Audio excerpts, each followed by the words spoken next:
Hey, folks, this is Rabble Rousing Rich Bergeron. Ladies and gentlemen, the Tornado Tony Pentagon. And side is Tom Badgett with his crystal ball shiny and ready to go. All right, well, I fucked up last week. Sorry to curse so early in the show, but I guaranteed the wrong winner in the fight. I didn't even get to watch, really, until the end. And they were showing the replay. I had, like, an interruption in the feed, and I was trying to fix it.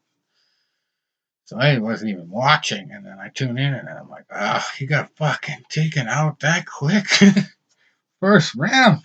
Oh, I thought Camille was going to win a decision. You know, Rich, the rap on, there was no important name on his resume. Yeah. And that was the rap. He won 8 fights in a row. What's the word, marquee name? Or, there was no, wow. He deserves a title shot. Right. And so the question is Charles on a different level, or is Charles really back? He can get you so many ways. That's what's key about him. He can get you like 6 different ways. He's just crazy. He can strike you. He can wrestle you. He can submit you. He's just got so many tricks in his bag of tricks. And I was just kind of shocked that it was that quick, more than anything. But then the main event shocked me even more when at the end of it, not shocked that Amanda Nunes won, but I knew something fishy was going on. She was like acting a little weird, and then kind of got the clue.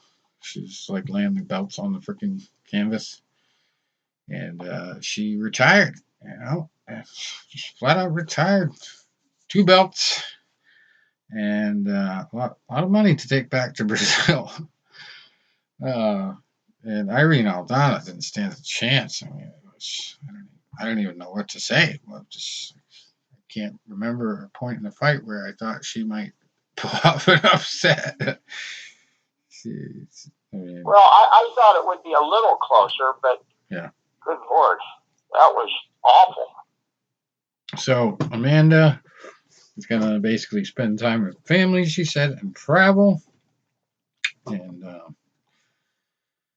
there's actually a lot of retirements being talked about recently. Teofimo Lopez in boxing. We have to talk about him. What a fight, but he fucking retired right after it. Whoa, okay. People are retiring younger. I don't know if it's because of all the technology and these studies where we found, long-term head injuries and all that can cause CTE real quick in a boxer. Maybe that's why. Maybe they're getting doctor's advice. Maybe he's just fed up with it. There's a lot of controversy with that Teofimo Lopez fight. There was I don't know if you guys saw the whole ESPN pregame show stuff, but there was an interview he did with his father in the room, and his father was telling him to shut up. And Teofimo was like, no. Yeah, that was interesting. So we got to talk about that. His father came in the room. His father came in knock it off. So I was like, no, Dad, don't interrupt me. Yeah, I saw that. That was awesome. And then there was something after the fight too. Just the talk about black fighters being favored. Yeah. We've heard race everywhere. There's white fighters are favored, or Latin fighters are favored, black fighters are favored. Come on. And I guess he took issue with we would need them. Timothy Bradley and Andre Ward. Are too different. But what we need a press conference between, and I know Teofimo Lopez said he's retiring, but I take that with a grain of salt. Teofimo Lopez has got to move up, and he's got to fight Danny Garcia, because I want the press conference between Teofimo Lopez and Angel Garcia. That's what I want to say. Yeah. That'd be better than the fight. Well, we'll get to the actual fight in a couple of minutes here, but I'm just gonna run through this list first. The 9th fight of the night, the other night at UFC, Fuggett said fuck it. Adam got submitted Tapped out in the second round, 106 into that. Mike Malott pulled it off. Dan Ige got the win over Nate Landwehr, who was really on a little bit of a streak and just got derailed. It's just experience and durability, really, with Dan. He's had a smarter game there, smarter fight plan, everything worked. Nate was just really surviving more than anything. Just staying alive. Got the decision. Lost, but still made the distance. Marc-Andre Barriault. Oh, by the way, there was a straight up Canadian run on this card. I mean, it was in Canada for the first time in 3 years, but absolutely ran the table. Every Canadian fighter who fought on the card. And Barriault finished it off with the win over Eric Anders. Anders looked like he might have actually gone down in the first round. The first couple of minutes were interesting. And then he snapped out of it and started competing. But yeah, Barriault that was the closest fight of all the Canadian fights. So, if you were really clairvoyant, and you bet every Canadian fighter to win in a parlay, oh man, I don't know how much that would pay. Sometimes DraftKings will do that shit though. They'll recognize a theme in a particular matchup, and they'll be like, "Oh, bet this parlay for every Canadian to win the fights."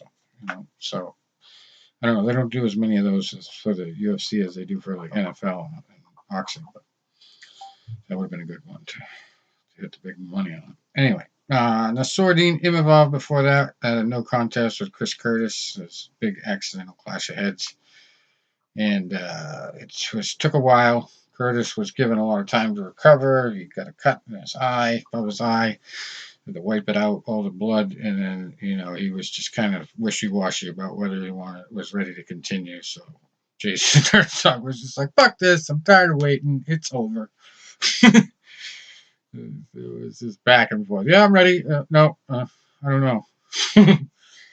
So that got stopped in a second. That was too bad. Jasmine Judavicius got her win over Miranda Maverick. It was a really good tactical decision, unanimous. Ayman Zahabi before that beat Keeling Ari in 1 minute and 4 seconds of the first round. That was a highlight reel that went around ESPN actually, because that was quite the knockout. Kyle Nelson before that over Blake Builder, unanimous decision. Unanimous decision before that was Steve Urseg over David Dvorak, and then to start the night it was Diane Belbita over Maria Oliveira. Split decision. I don't believe she's any relation to the other co-headlining Oliveira. Maria. And Teofimo Lopez. Let's talk about him before we get to all the stuff this week. We got 3 of the big 3 fight companies in the United States: Bellator, UFC, and PFL, all in action these next couple days here. So we got a lot of stuff there, but let's go to schedule and results. Mule Buck Shrek. But yeah, Teofimo Lopez and Josh Taylor. Josh Taylor came in undefeated, very cocky. There was a lot of controversy. We were just talking about the interview on ESPN, and Mark Kriegel actually, I think I follow him on Facebook, or I saw something mentioning him on Facebook. He just got like a really big trophy from the Boxing Writers Association. And it seemed like he might be losing the interview at one point, and he just like kind of tried to get like a connection going with him by talking about how much shit he went through. He actually used the word shit. It was funny. But he got the interview back, and it was like unexpected. More unexpected that they ran the whole thing unedited like that. Because that was some raw shit. He didn't really specify. He said there was like a couple announcers that he didn't like on ESPN. And They just started talking smack about him, and then like Kriegel was just like trying to get him back on track, and he didn't want to go back on track. He wanted to talk some smack and just basically, prove his point. But anyway, the fight itself, it was a little bit of a, kind of a marination at first. He just kind of got used to the style. He just let Taylor kind of come to him, and then he just took over. Just completely took over the pace, which was kind of funny because like it looked like he was the more beat up fighter in the face afterwards. Because Josh Taylor didn't get a shit ton of bruising, but he took a lot of punches, and the ones that and yet remember, two judges had that fight 115 to 113. Yeah. Yep. How is this possible? I mean, wow. And I'm asking a stupid question. Shows you my IQ after all this decades. Still, well, dude, how did they get a rule like that? Can you imagine that? I mean, if you stress, it would be 116 to 112 maybe, but my God, it's unbelievable. Yeah. Yeah, really. Well, it was good to see that after the fight, though. They had such bad blood before the fight that, they did the thing after the fight where they apologized to each other for all the bullshit. And Taylor, it was funny. He was like going into the fight acting like a complete asshole about how he was going to destroy him. And then after the fight, he's like, yeah, I would really appreciate a rematch, please. You got to wonder where Taylor goes from here. This is two fights in a row, and from what I heard about his last one before this, he was gifted. Yeah. He got a real gift decision, and it looked like something was so amiss with him. I don't know what you guys think, but it just, God, did he get old all at once, or maybe was he always overrated? I mean, sure did expect more. Maybe a combination of both, Like sometimes you'll see a guy that it's like, he looks sharp as can be one night, then the next fight it's like, man, he didn't look so good. And then like the following fight after that, it's like, wow, he's, getting beat up, he's getting outboxed, he looks slow, he looks ponderous. It could be a combination. It could be the age catching up. It could be a fact that, like, sometimes, especially when you're dealing in the lighter weight classes, unlike heavyweights where you have to make weight. I mean, sometimes they don't disclose if there's a problem making the weight or if they're physically draining their bodies because that ages you, when you do that. Like, guys that really, really kill themselves to make weight every fight, a lot of them don't have long careers. Yeah. So, I mean, I can't say if that's a reason or not, but you figure why is there a lot of fatalities in lower weight boxing? Because they step into the ring already, depleted. Yeah, so, and then they don't. Yeah, and then the fights tend to go on and on and on, and we've all seen that where the one guy's just fighting back enough that the ref can't stop it, but they don't have the power that the heavyweights do. And it just goes on and on and on, and then finally in the later rounds, that's it. Yeah. So, like I said, it could be that. It could be that maybe he was overrated. Like, you'll get some fighters that'll string together a couple really impressive performances, or maybe they'll beat a guy that's, on his way out that has a big name. You beat a guy with like a name, or you look impressive, and then you become an overnight sensation. And then you see a couple more fights after that and think, maybe he's not as good as we thought. Or now, then you're thinking, well, what's the truth and what's the anomaly here? Yeah, I think it's just like, regional too. He's probably fought more people across the pond than he has fought in the United States. Yeah. And then Taylor says he wants to move up to 147. Yeah. He was talking about fighting the winner and Crawford. I don't know how smart that is. I mean, you gotta work your way up to that if you're gonna go up in weight. You gotta fight a tomato can or two first after a performance like that. Yeah, I think Taylor's career's really had a step back for sure. Yeah, definitely. Yeah, definitely. Rain Man says. Yeah, definitely. Saturday. Let's see. Let me find that fight card. There was some undercard action. Shane Mosley Jr. down in up in Ontario, where the UFC, close to where the UFC fights were. They're in Canada. If they were in Ontario too, Calgary, some other area. Anyway, that card had Sergey Derevyanchenko in the main event, losing to Jamie Munguia, who stays undefeated, goes to 42-0. Got the WBC silver super middleweight title, which was vacant in that fight. And then we had Ricardo Rafael Sandoval. Go ahead. I opted to go with the Lopez-Taylor fight, and I think from what I heard, I'm kind of regretting that. I'm going to see if I can maybe catch Munguia Derevyanchenko on like YouTube or maybe a replay, because they said possible fight of the year there, and basically what won it for Munguia was a 12th round knockdown. Oh, no they shit. said that's the one that. So it was a close unanimous decision. Definitely a big sell. Yeah, I didn't hear much about that. So I just saw it. Ricardo Rafael Sandoval also got a UD in a 10-rounder. Goes to 22-2.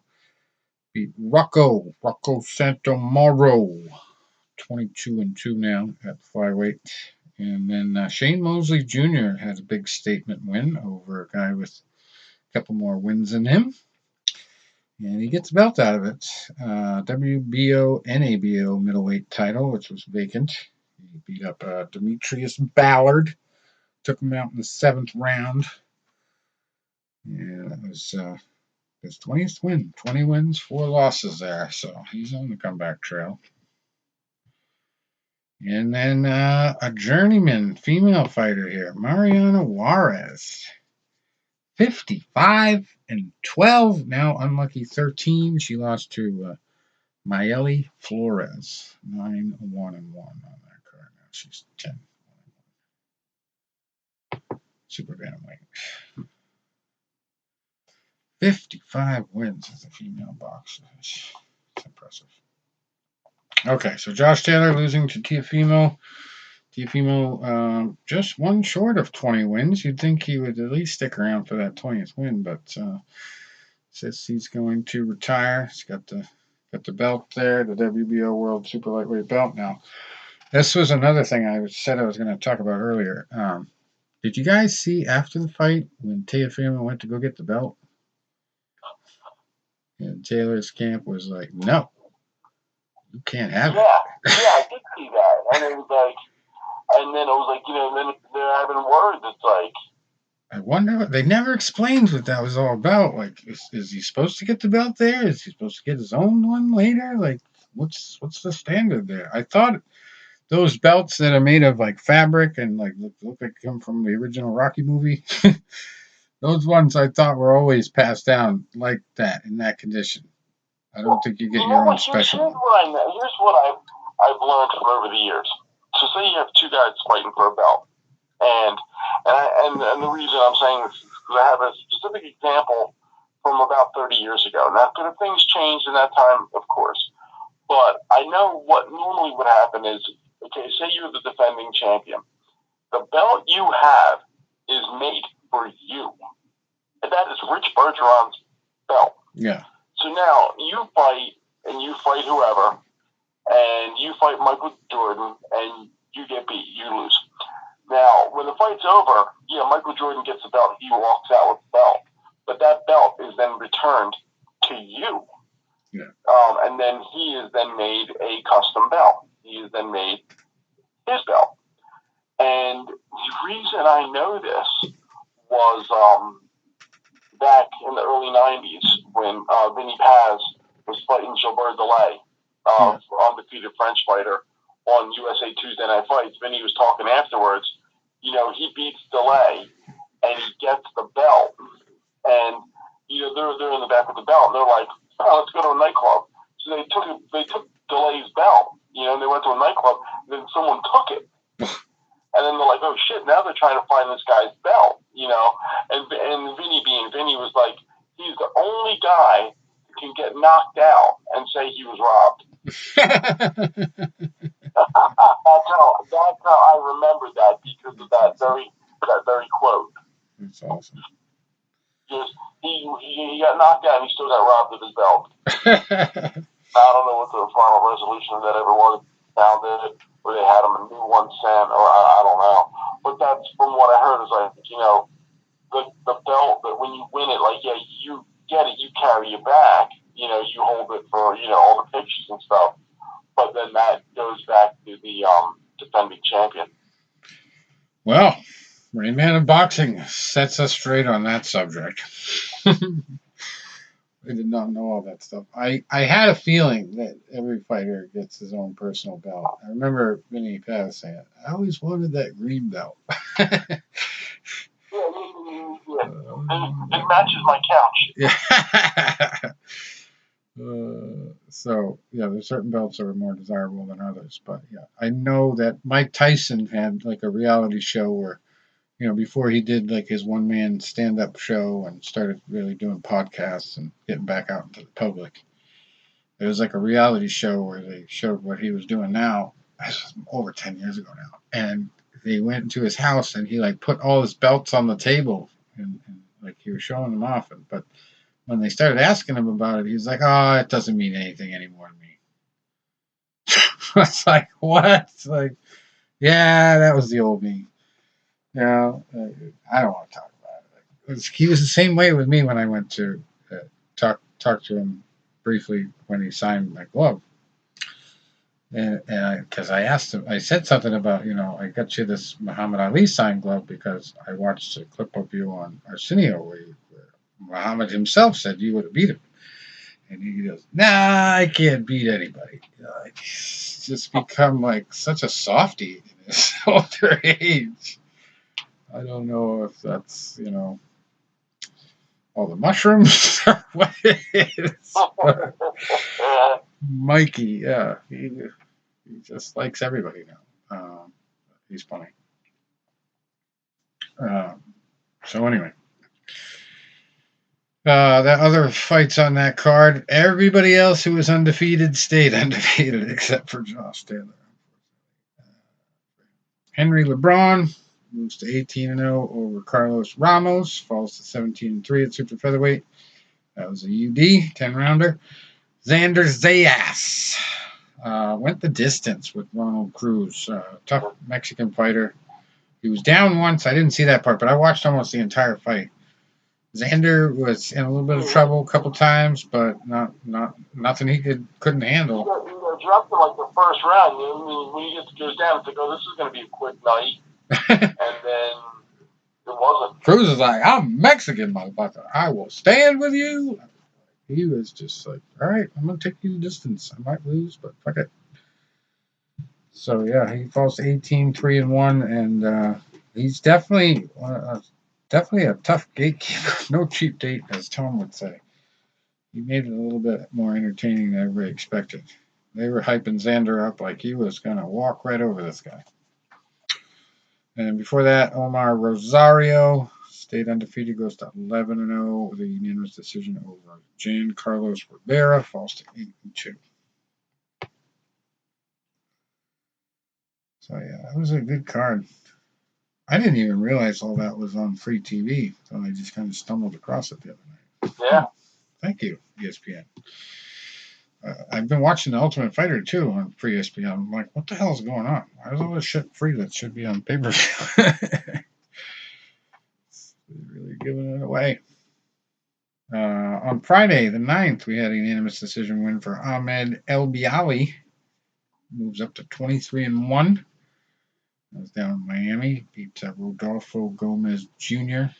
14-7-3 now. That was for a couple NAB A&F titles at light heavyweight.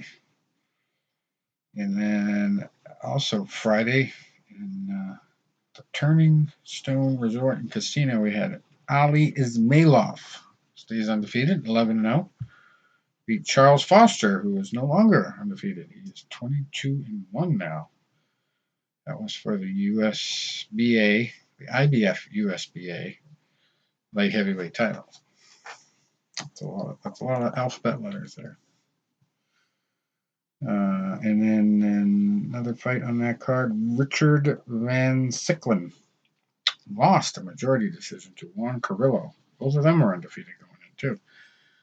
Van Sicklen gets the loss, 13-1-1 is his record now. Carrillo goes to 10-11. All right. So we got any big fights this weekend, Tony? What do we got? Let me take a look. While we're doing that, while I'm looking at that, let me tell you the chance meeting I had this week. Forgot to mention the other fight, too, the exhibition. I'm sending you guys an email right now. I think I am, at least.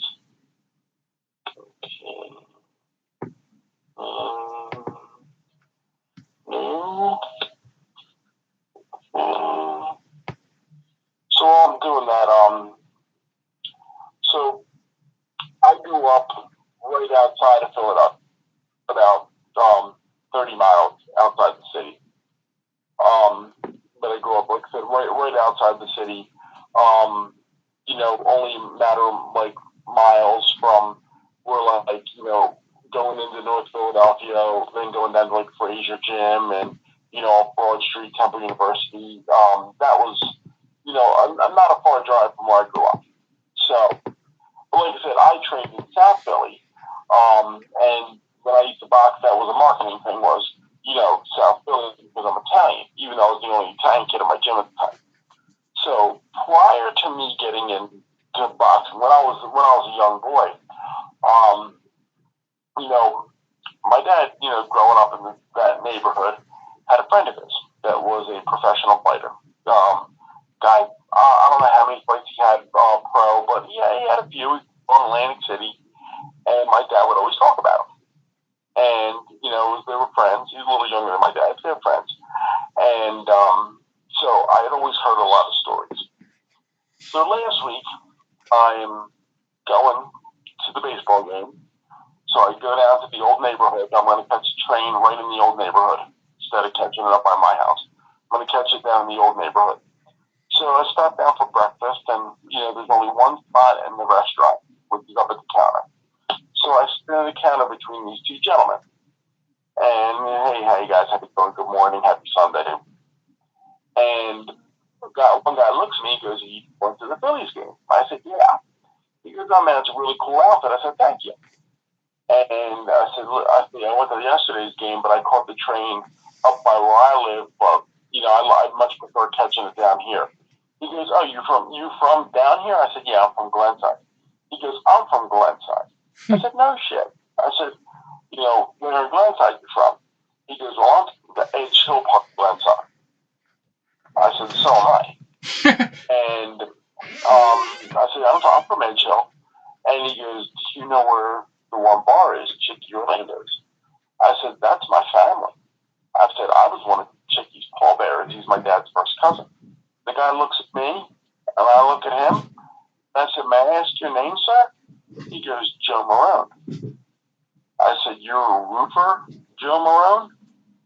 His jaw about to hit the floor. This guy's been retired for about 40 years now. His jaw about hit the floor, and he's like, "You know me?" I said, "Of course." I said, "My dad's Tony Panico." He goes, "You're Tony's son boxer?" I said, "Yeah." And so I call home. I said, "Dad, listen." I said, "We're sitting right next to Joe Marone as we speak." He said, "Tell Joey what's up."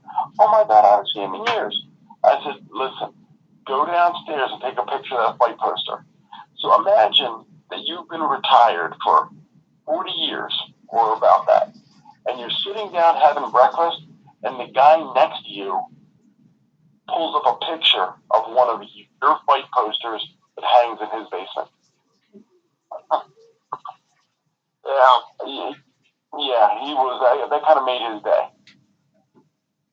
Awesome. Sweet. Okay. Yes. Yeah. 6 degrees of separation, they call that, right? Like that game you play with 6 degrees of separation. That's what they call that. It really is. Yeah, it really is. A small world. That's the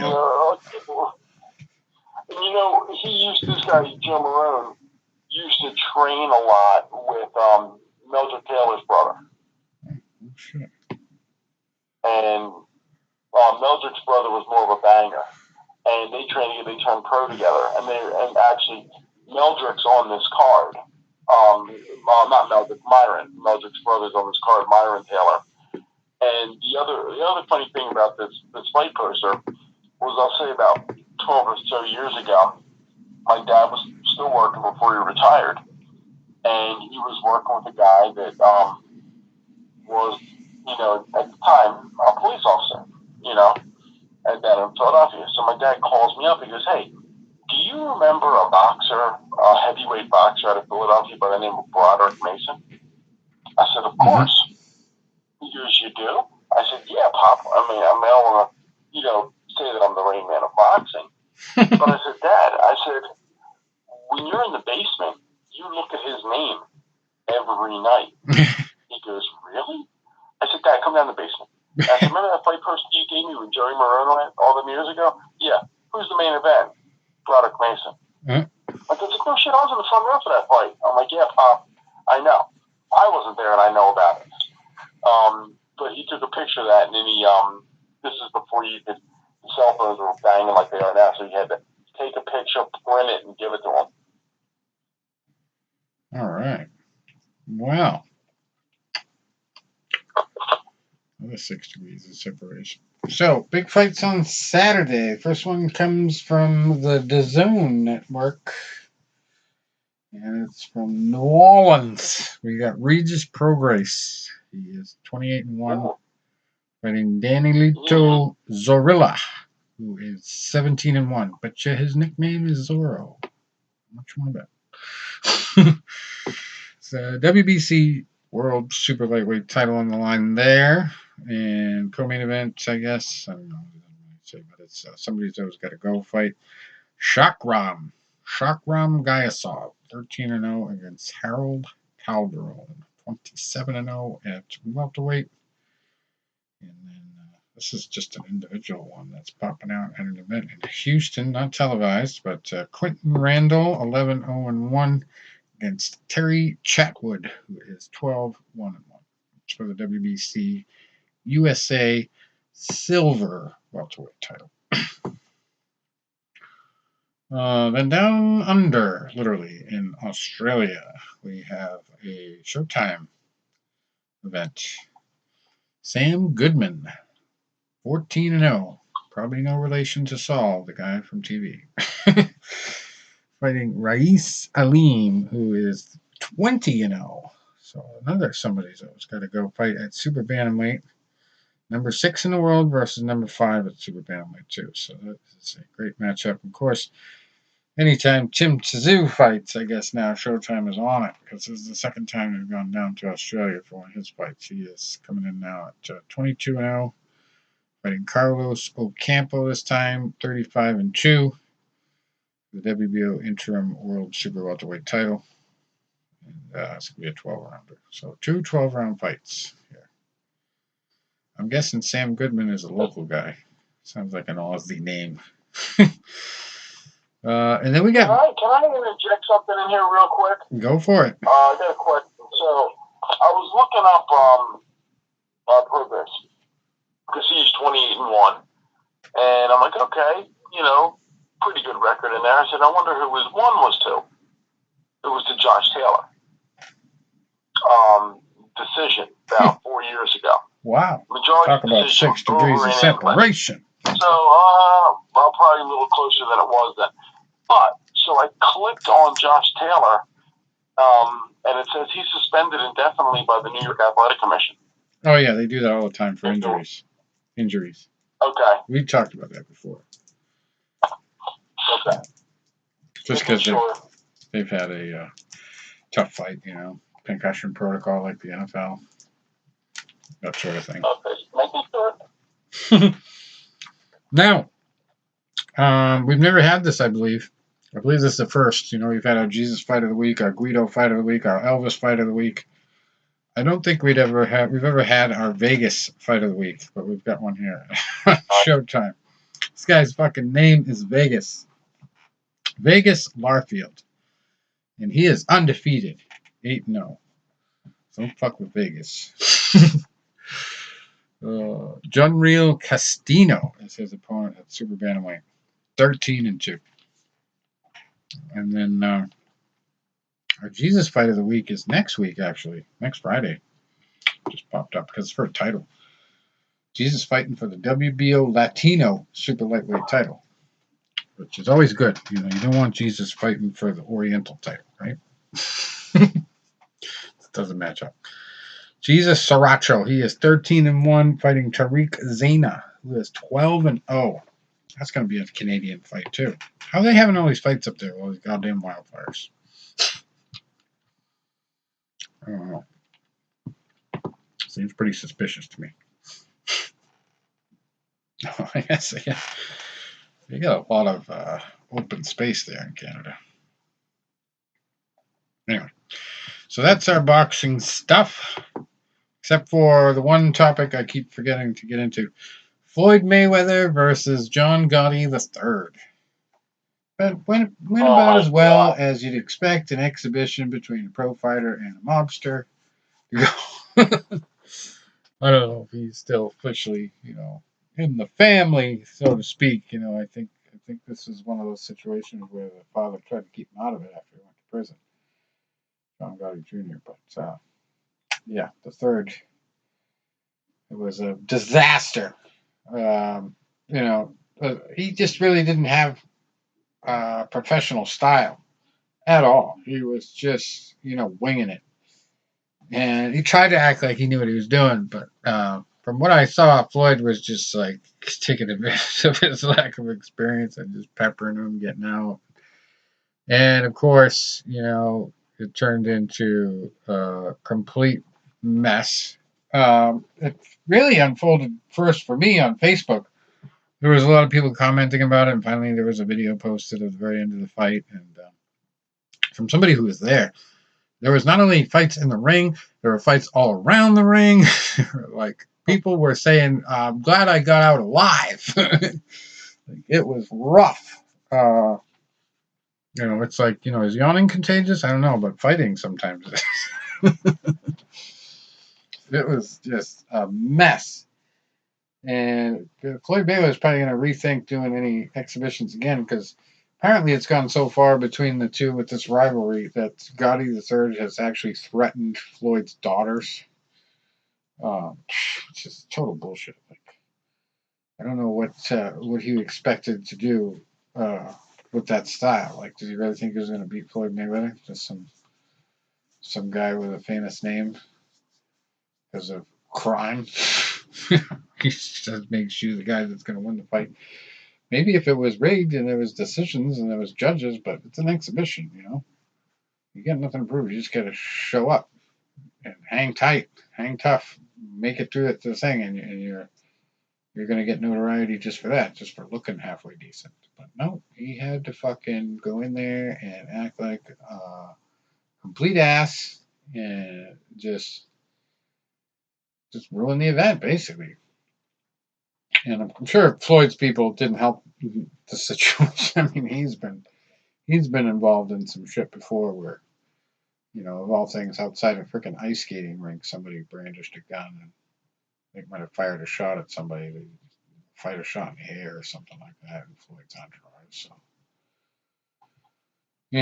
but Floyd's actually been to jail before too. So I don't know about the third. I don't know if he's had his first jail stint yet, but keeps threatening people's families. He might get one soon.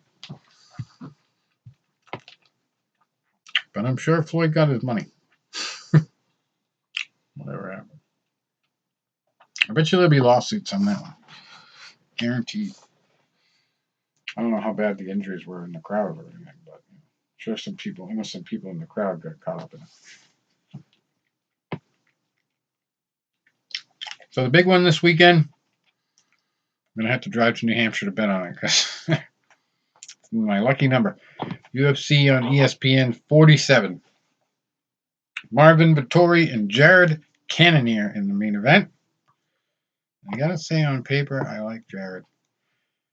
I think Vettori, if he wins, is probably gonna win by decision. He's got a lot of power, but Jared has got, I think, way longer reach.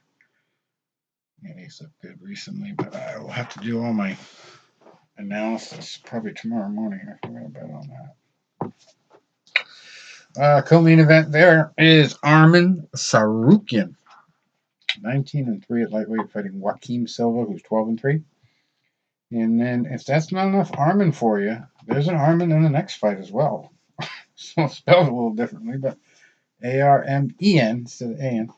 Arman Petrosian, he is 8-2, fighting Christian Leroy Duncan, who is 8-0. And we got featherweights, Pat Sabatini, 17-4, fighting Lucas Almeida, who is 14-1. Manuel Torres in the 8th fight of the night, 13-2 at lightweight, fighting Nicholas Mota, who is 13-4. And Nicholas Dalby, 21-4 with one draw at welterweight, fighting Muslim Salikov, who is 19-3. Jimmy Flick, he is 16-6, fighting Alessandro Costa, who is 12-3. Then we got Kyung Ho Kang, 18-9 at bantamweight, fighting Christian Quinones, 18-3. Carlos Hernandez, 8-2 at flyweight, fighting Dennis Bondar, 14-3. Teresa Bleda, 6-1 at flyweight, fighting Gabriela Fernandez, 8-2. And Dan Argueta, 9-1 at bantamweight, fighting Ronnie Lawrence, who is 8-2. And leading it off, Zach Pauga, 6-1 at light heavyweight, fighting Modestas Bukauskas, who is 14-5. Last fight Pauga was in, I lost money on him. So he has been demoted to the low end of the card, I guess, for that loss. Anyway, then we got Bellator 297 tomorrow night in Chicago. Jeez, watch out for the gunshots. Light heavyweight in the main event, Vadim Nemkov, 15-2. Actually won some money on his last fight. He is fighting Yoel Romero, a journeyman of the sport, true sense of the word. He's been around. He is 15-6 going into this one. I like Nemkov in that. And then we got our former guest way back in the day, before he really even got started in MMA at any serious level. We had Sergio Pettis, who is 22-5, fighting to defend his belt against Patricio Freire, who used to hold the belt at bantamweight. He is 35-5. Sergio and Patricio. That should be one for the ages. Corey Anderson in the co-main event. They called him Truck when he first started. I don't know if he has a different nickname now, but he is 16-6 at light heavyweight, fighting Phil Davis, who is 24-6. Longtime UFC veteran there. And made the transition to Bellator pretty effortlessly. He's been doing pretty good. We got Daniel James at heavyweight, 15-6 with one draw, fighting Gautam Sarakam, who is 8-2. We got Vladimir on the card. Vladimir Gouvet, he's just 1-0 at heavyweight, fighting Gabriel Sayak, who's 1-1.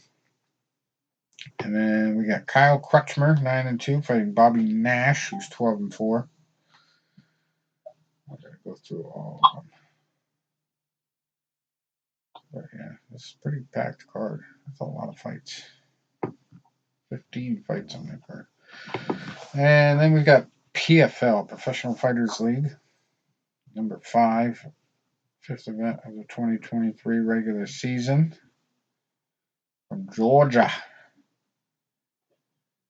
And we got Ante Delija, who is 23-5 at heavyweight, fighting Maurice Green, who is 11-7. That's their main event.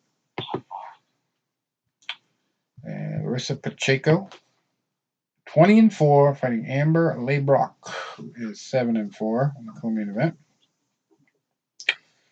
Renan Ferreira, 9-4 at heavyweight, fighting Mateus Scheffel, who is 17-9. A lot of folks who were in the tournament last year. Aspen Ladd, 10-4 featherweight, fighting Carolina Sobek, who is 4-1. And then we got, I believe he's the grandson of Ali, Biagio Ali Walsh, looking for his first win of his career at lightweight. He's 0-0, fighting Travell Miller.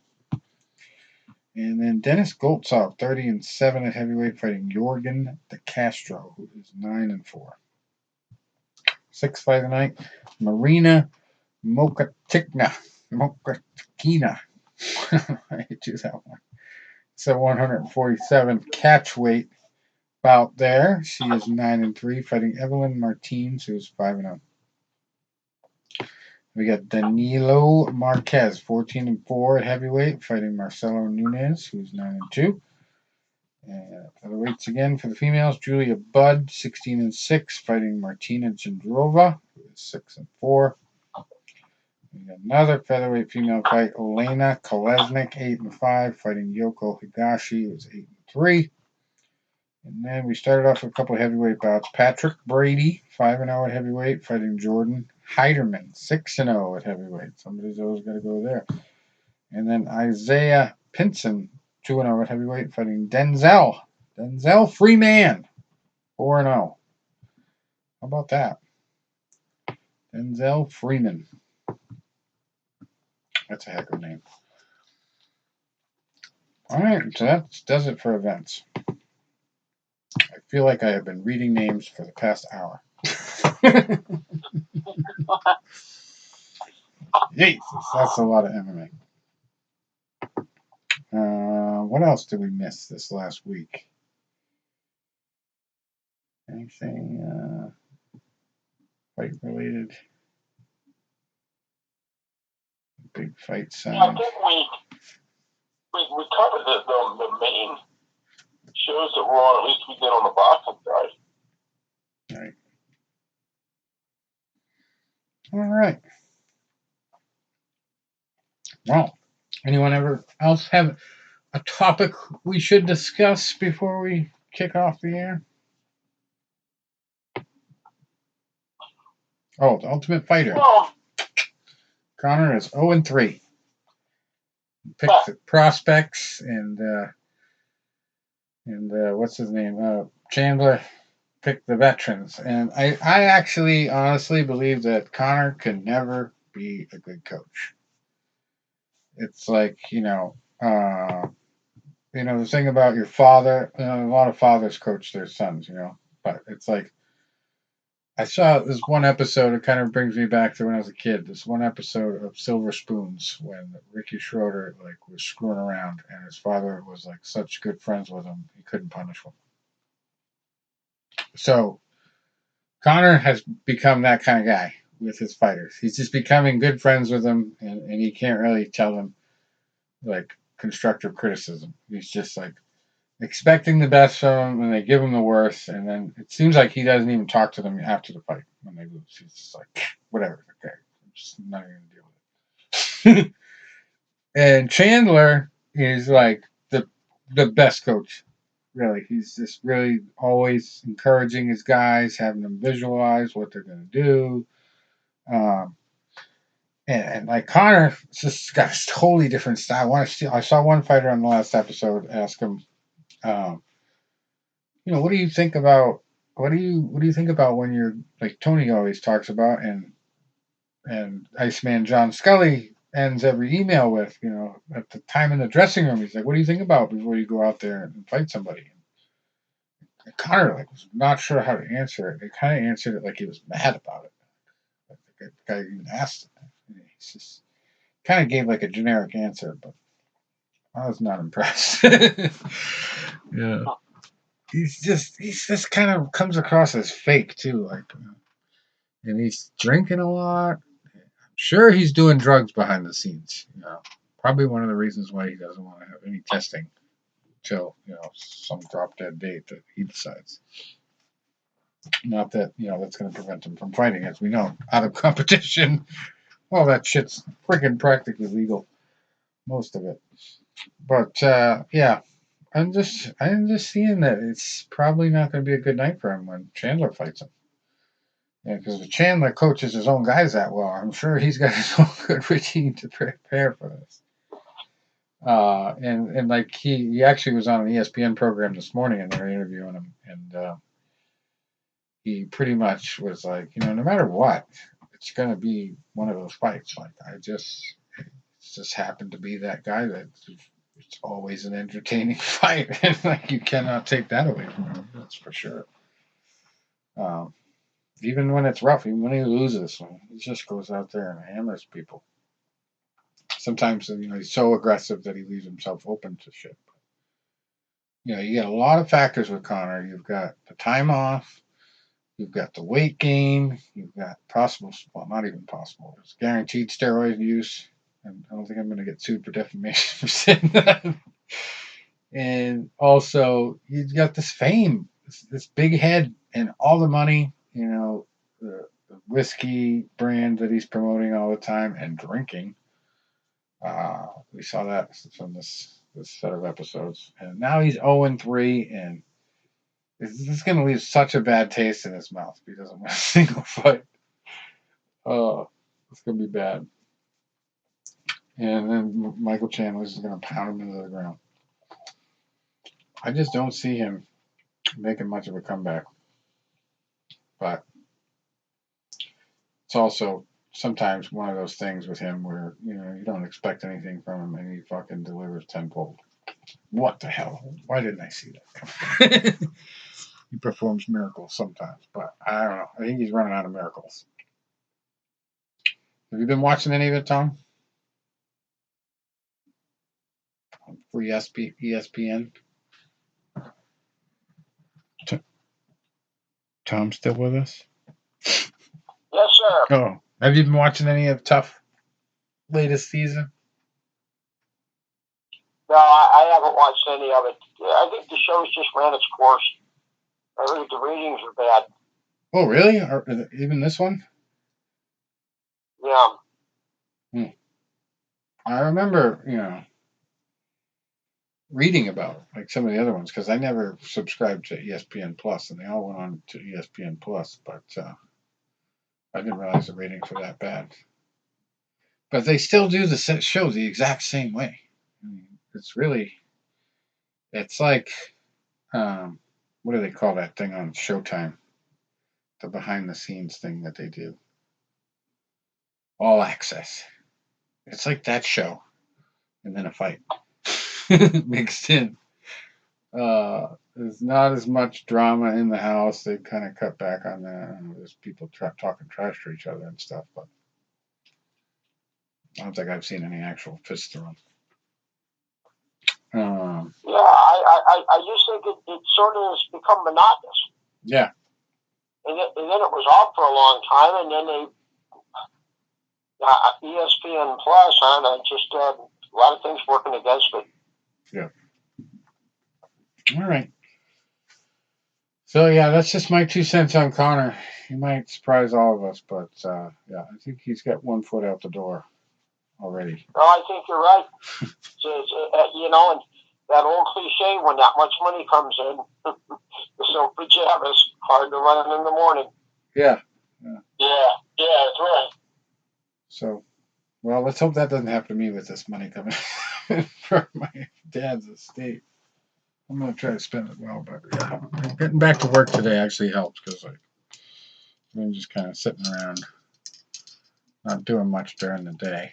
It's like, I know when I start to work and time is not plentiful, I'll start getting way more organized with my stuff here because that's really what I've been slacking on is unpacking everything and getting it all organized. Yeah. It's going to be tough not to be fat and happy with $73,000 coming to me. Got to motivate myself to get out there and work too and stay in shape. Anyway, we will talk next week. Lots of stuff to cover when we get through all these fights. Maybe I'll All win right. some money, maybe not. All right, bud. Just enjoy the fights. Keep working, and keep working on getting the beast. Yeah, right. Right. I just emailed him the other day. I have not heard back from him, but maybe I mentioned a sore subject because I mentioned that I did have a connection with one of his last fighters that beat him. The last fighter who beat him, because the very fight after that he won and then called it quits. But this guy Lee Bean from New England was a heavyweight, and they fought on the circuit that I covered for years when I first started Fight News Unlimited, and I was living in Cape Cod, and all the fights were in the Plymouth area. And even after I moved out of Cape Cod and up to Abington, Mass, I used to go to these fights all the time. And it was like 2 years after I went to New Hampshire, I think, that Dan Severn ended up fighting on that card. And I was like, yeah, I explained that to him, and I said, I would have met you there if it wasn't for, circumstance. But I don't know if we'll get him on the show. He's probably busy as hell. He seemed like it was like a sales email more than anything.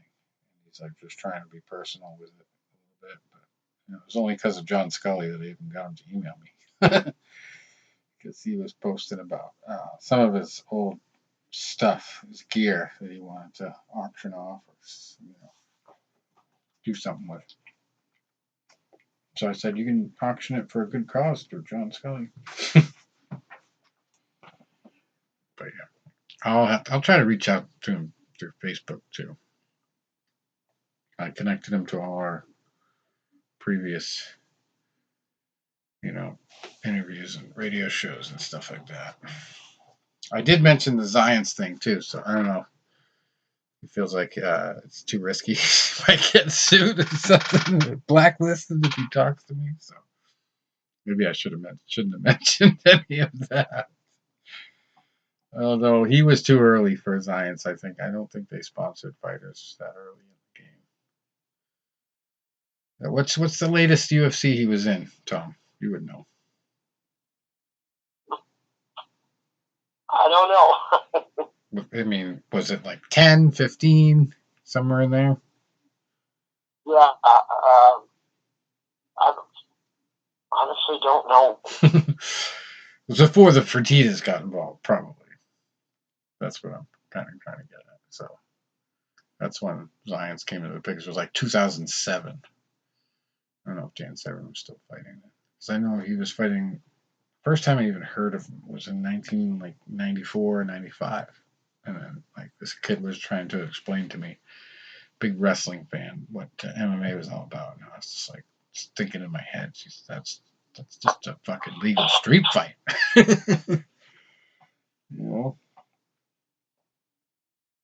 And I didn't even get into it until I started watching it around 2006, 2007. So it took me like 11 years for it to get on my radar enough to watch it. A lot of it was because of Spike TV. Spike TV was really a pioneer in that area. They showed all the old reruns too. Till UFC decided to put that on lockdown. Now you gotta buy all that shit or get it through their streaming service, UFC Fight Pass or whatever. But yeah, it used to be free on Spike TV. Those were the days. All right. Till next week, we will work on a guess whether it's the Beast or someone else. All right, guys. Kick off the home office. Yeah. Adios.